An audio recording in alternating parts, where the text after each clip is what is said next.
This morning I want to speak to you about Jacob and the great meeting with God that he had. And we're going to read from Genesis 32 and verse 22 onwards. The same night Jacob arose, and he took his 2 wives, his 2 maids, and his 11 children, and crossed the ford of the Jabbok.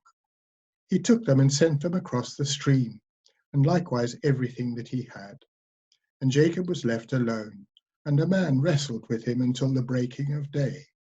And when the man saw that he did not prevail against Jacob, he touched the hollow of his thigh.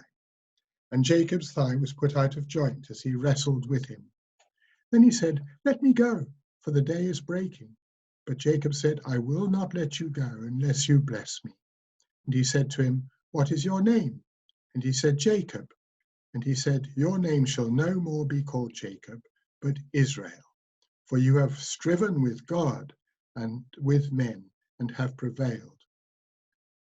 And here we see this extraordinary meeting between Jacob and what was obviously a manifestation of God.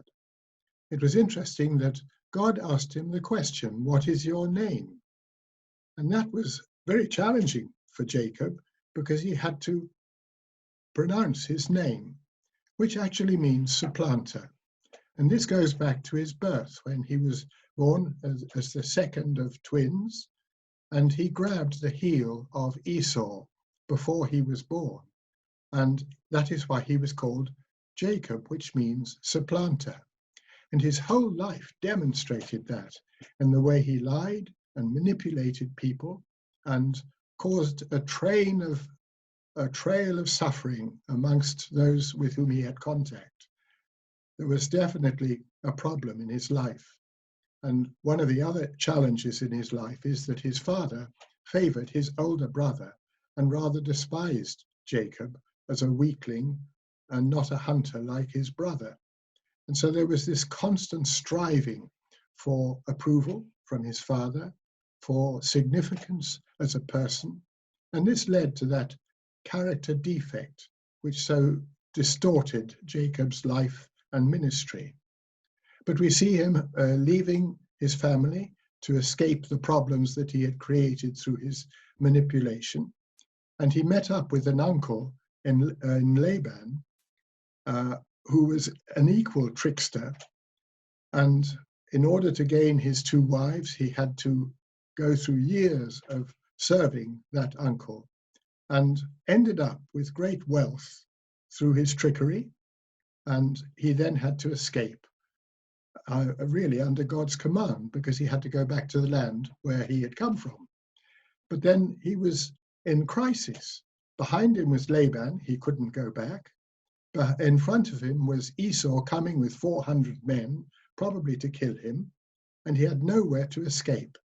And I think he tried to run away again, but God got hold of him and said, "Not this time," in effect.